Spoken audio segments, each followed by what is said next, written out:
Hello everyone.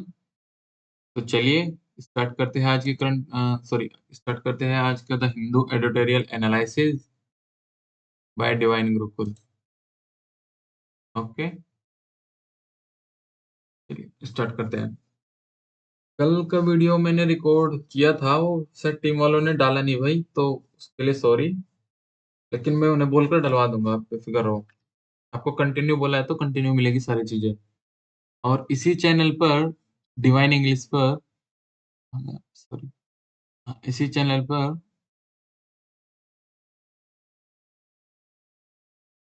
पर divine English पर आपको अब एसएससी वाली सीरीज चला देंगे हम। और एक बच्चे ने पर्सनल बोला था मुझको एनडीए के लिए, कुछ एनडीए सीडीएस के लिए, तो उसके लिए भी इसी पर मैं आपको पीवाईक्यू करा दूंगा इंग्लिश के। आप बेफिक्र रहो, आप बस चैनल पर जुड़े रहो। और चैनल पर और फॉर मोर इन्फॉर्मेशन के लिए आप डिस्क्रिप्शन में टेलीग्राम का लिंक दिया गया है डिवाइन इंग्लिश के नाम से ही, आप उस टेलीग्राम चैनल को ज्वाइन कर ले, सबसे पहले अपडेट मिलेगी आपको। और हम किस किस एग्जाम की तैयारी कराते हैं वो भी बता दो। प्रिपेयर फॉर बैंक, वैसे ये तो आपको पता ही है, हर वीडियो में बताता हूँ फिर भी। Prepare for bank, PO clerk, SSC, UPSC, state PSC, overall जिन एग्जाम्स में भी आपकी इंग्लिश लैंग्वेज से क्वेश्चन आता है, आप उससे बिल्कुल बेफिक्र रहो। आपने डिवाइन इंग्लिश को ज्वाइन कर लिया है, अब आप किसी भी इधर उधर ना भटके, कुल मिला करके। तो डिस्कस करते हैं, टाइम ना वेस्ट किए, डायरेक्ट पहला वर्ड है आज का। अच्छा, ये सारी की सारी वोकेबलरी मैं आपको बता दूं। Overall vocabulary the Hindu newspaper से ली है, और वहीं से भी वोकेबलरी में वही शब्द उठाते हैं जो मोस्टली पीवाईक्यू रहा हो। क्या रहा हो? पीवाईक्यू रहा, क्योंकि कोई भी एग्जामिनर ना नया वर्ड कितना पूछ सकता है। यदि उन्हें उसने एग्जाम बनाया, 50 मार्क्स का एग्जाम बनाया, वो मुश्किल से 5 नए वर्ड्स रख सकता है, मुश्किल से 5, लेकिन 45 तो ऑलरेडी आने हैं ना। तो हम 45 पर ज्यादा कमांड करें या 50 पर? तो हमें 45 पर ज्यादा कमांड करनी चाहिए। इफेक्ट तो हम एनालिसिस से भी कर सकते हैं, लाइक कॉमन सेंस से कर सकते हैं। तो फर्स्ट वर्ड एडहेरेंस, क्या है?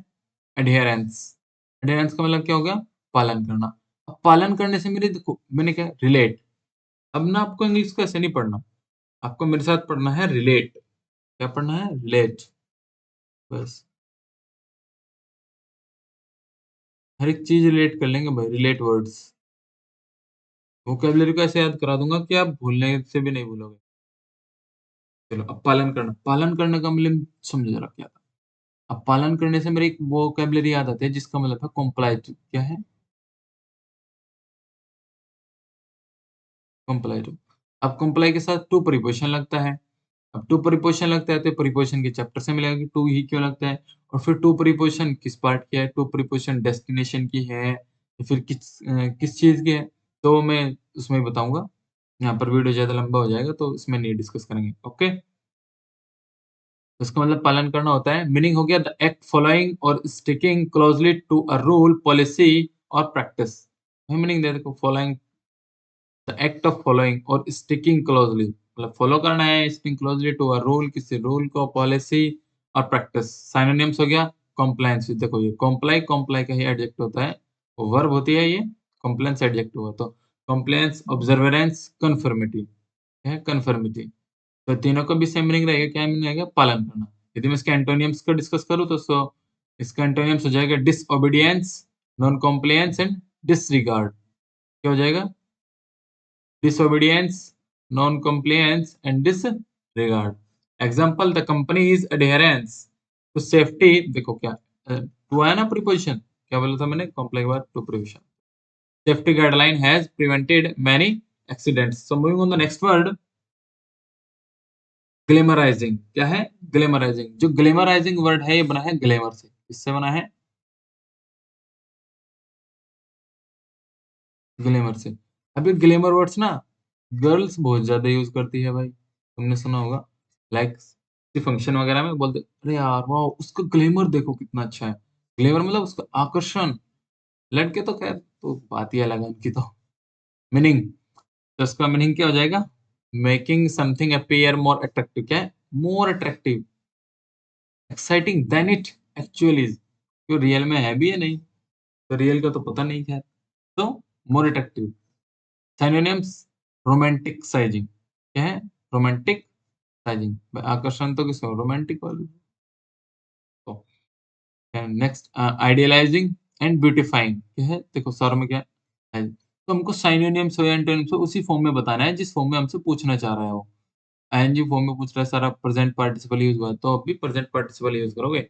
एंटोनिम्स में भी सेम वही है क्रिटिकाइजिंग क्रिटिका आलोचना करना डिनाइग्रेटिंग डिस्पार्गिंग फेमिनिन आलोचना करना प्रतिकर्षण होना। तो moving on the next word resurgence क्या है? रिसर्जेंस अब री वर्ड को आप रूट वर्ड से जोड़ सकते हो किससे? रूट वर्ड से।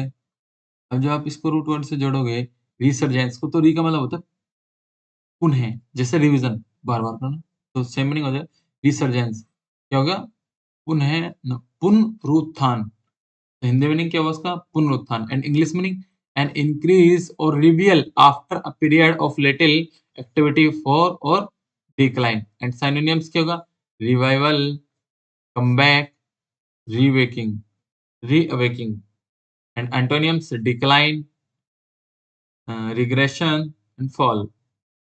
वैसे मैं आपको बता दूं दिस वर्ड इज एक पेपर में पूछा था यूपीएससी में एक एग्जाम में मैं एनालिसिस कर रहा था जब ये यूपीएससी के सीएपीएफ के फर्स्ट वाले में आता जाते मेरे फर्स्ट सेकंड कोई से ऐसे में दे कुल मिलाकर के यूपीएससी ने एक एग्जाम कंडक्ट करा था सीएपीएफ का और उसी के पेपर में ये वर्ड पूछा गया था उसमें भी पूछा गया था अंडरलाइन करके कि इसका साइनोनिम्स क्या है तो साइनोनिम्स पूछा था और शायद ये ऑप्शन में था कमबैक ना रिवाइवल था ना ये था तो moving on the next word inspired inspired का मतलब क्या होता है नीरस क्या होता है नीरस मतलब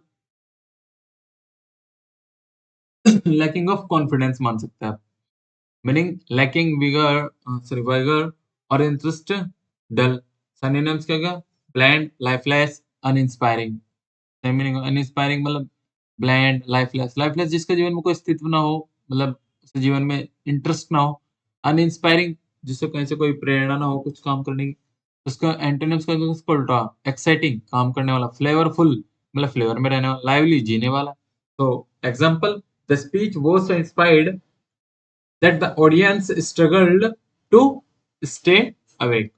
So moving on the next question, स्क्यूइंग क्या है? स्क्यूइंग स्क्यूइंग का अर्थ क्या हो जाएगा? झुकाव करना। मीनिंग है डिस्टॉर्टिंग और अल्टरेटिंग सॉरी डिस्टॉर्टिंग और अल्टरिंग। अब अल्टर से मेरे 3-4 मीनिंग आ जाते हैं। तो मुझे कोई कमेंट में बताएगा बच्चा जो भी वीडियो देख रहा होगा लेक्चर को अल्टर और बस अल्टर का मीनिंग ही बता देना आप छोड़ो। Distorting or altering in a way that is misleading or best. तो synonyms क्या होगा इसका? Distorting, titling, sorry, tilting and misrepresenting. क्या मीनिंग हो गया? Misrepresenting. And antonyms क्या हो गया इसका? Straightening, aligning and correcting. देखो, इनका मतलब क्या हुआ? झुकाव करना। तो इसका मतलब क्या हो जाएगा? इन तीनों का अर्थ हो जाएगा सीधा, स्ट्रेट लाइन बोल सकते हैं हम।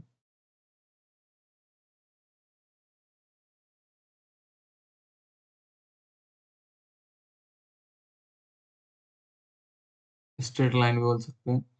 तो example the survey results were skewed क्या है? Skewed due to sampling errors.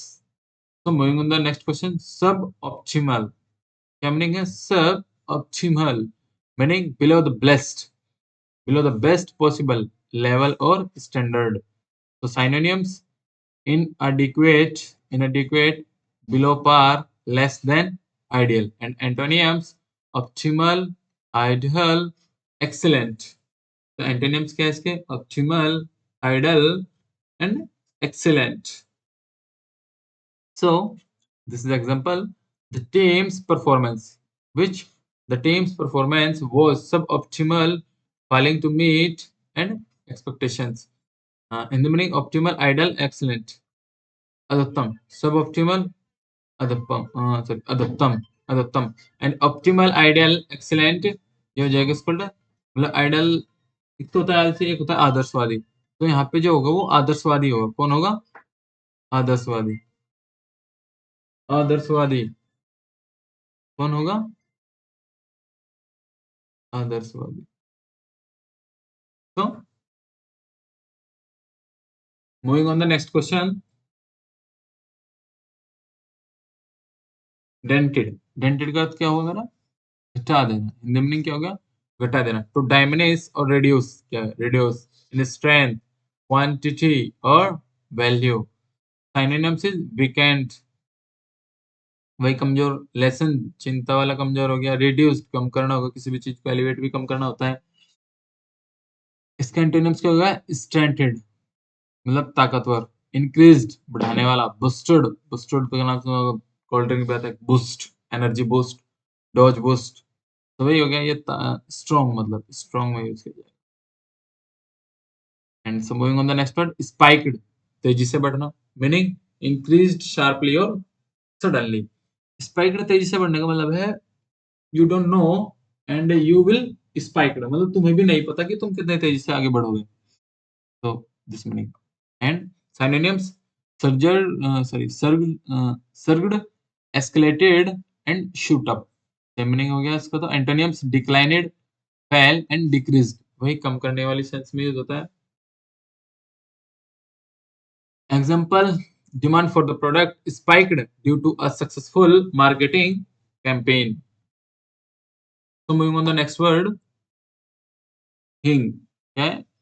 हाइंज, हाइंज का अर्थ क्या हुआ? निर्भर होना, बोले तो डिपेंड ऑन, एक फ्रेजल वर्ब भी होती है depend.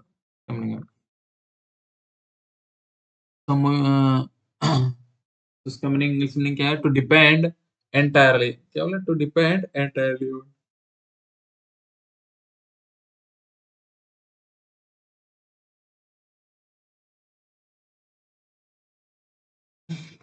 To depend entirely on something, be contingent on. And synonyms क्या हो जाएगा इसका? तो सिनोनिम्स, डिपेंड, आई नो, ये depend, rest, pivot.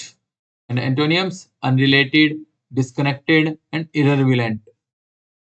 Example, the success, अच्छा सॉरी, हिंदी में नहीं, तो उसका मतलब क्या होगा? निर्भर होना। इसका मतलब हो जाएगा डिस्कनेक्टेड, मतलब विदाउट कनेक्टेड, मतलब ना तो किसी से जुड़े रहना और ना ही किसी पर निर्भर होना। सेल्फ डिपेंडेंट, क्या बोलेंगे हम इसका?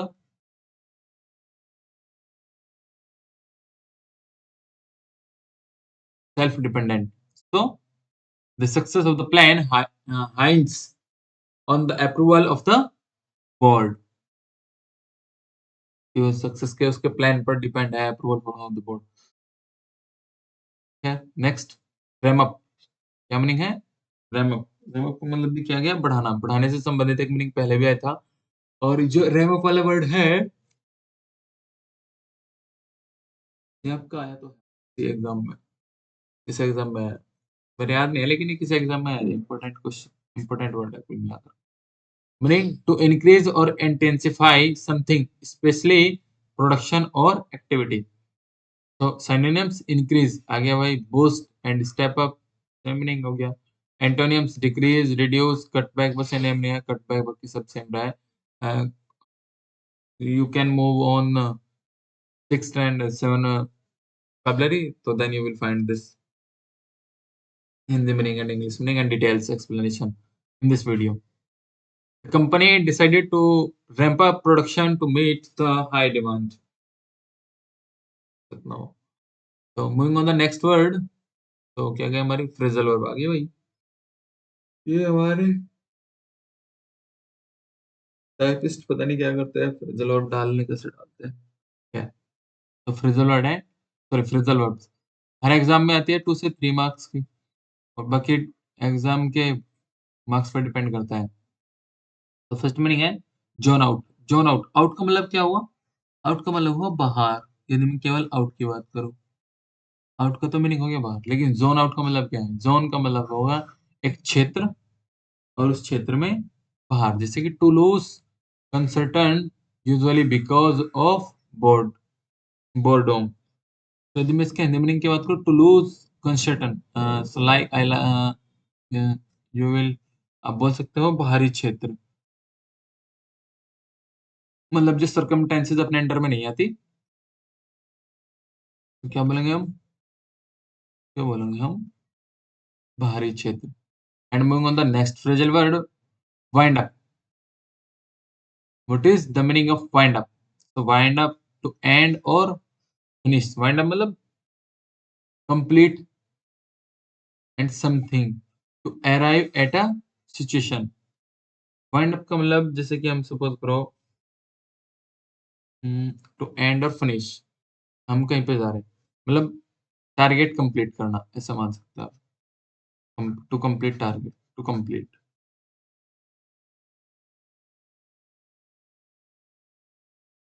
So moving on the next word, act up. Act up.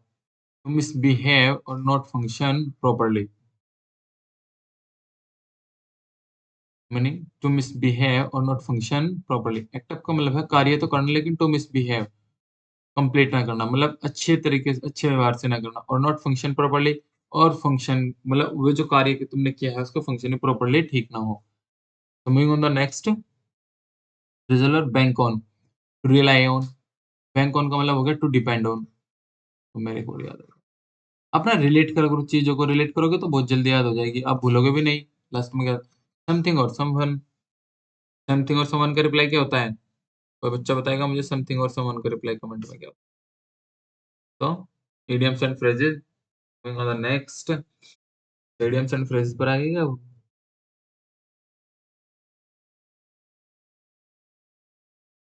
तो फर्स्ट इडियम्स आज का हमारा, blood is thicker than water, family relationships and loyalties are the strongest and most important ones. वैसे यदि इसके हिंदी का मीनिंग की बात करें तो family relationship and loyalties are the strongest and most important ones, कि किसी एक व्यक्ति से पूरी पूरी फैमिली कनेक्टेड है तो उसकी लॉयल्टी इस पर डिपेंड है। But this is the meaning of, हो जाएगा blood is thicker than water, मतलब खून पानी से अधिक गाढ़ा होना। अधिक गाढ़ा वो तो है रियल में है, सो यूजलेस मीनिंग। बट क्या पेपर एग्जाम में आया हुआ है इसलिए डाला है।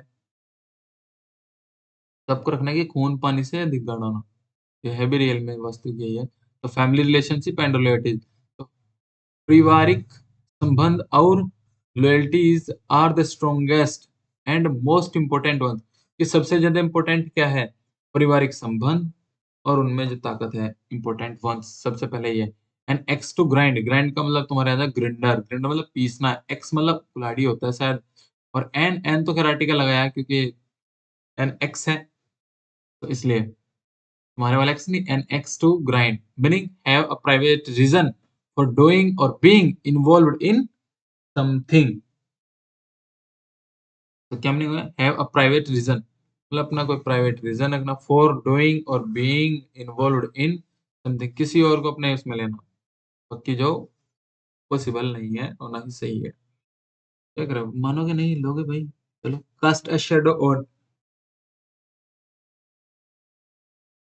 Cast a shadow on, meaning to spoil a good, to spoil a good situation with something unpleasant. Cast a shadow on, to spoil a good situation with something unpleasant. So what is the meaning? That's it, meaning हो गया cast on shadow. Shadow का मतलब छाया होता है या किसी पर छाया करना, to spoil a good situation, किसी की अच्छी situation, and with something unpleasant, और किसी किसी के साथ उसकी अनप्लेजेंट मतलब उसके साथ कुछ असुखद होना। So moving on the next idioms,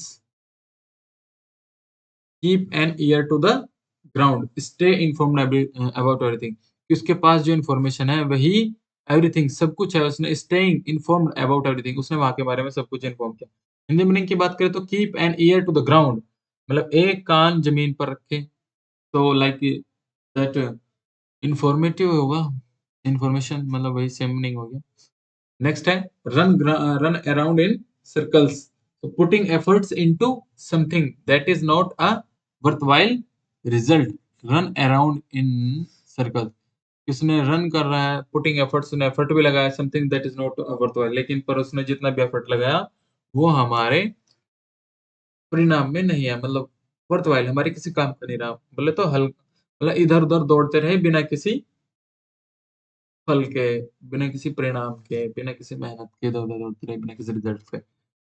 तो थैंक यू, आज दोपहर में मैं लेक्चर डाल दूंगा एक और एसएससी सीजीएल वाला। तो आप एक बार उस लेक्चर को भी देखें और जिसने ये हमारी वीडियो देखी है अच्छी बात है, इसी की पीडीएफ आपको हमारे टेलीग्राम चैनल पर मिल जाएगी। टेलीग्राम चैनल का लिंक हमने इसी वीडियो के डिस्क्रिप्शन में दिया गया है, तो आप वहाँ से जॉइन हो जाना। और किसी भी बच्चे को हमारा कोर्स लेना हो तो कोर्स का भी डिटेल्स हम टेलीग्राम चैनल पर डाल देंगे और मैं यूट्यूब पर वीडियो बनाकर भी डाल दूँगा। Okay, thank you.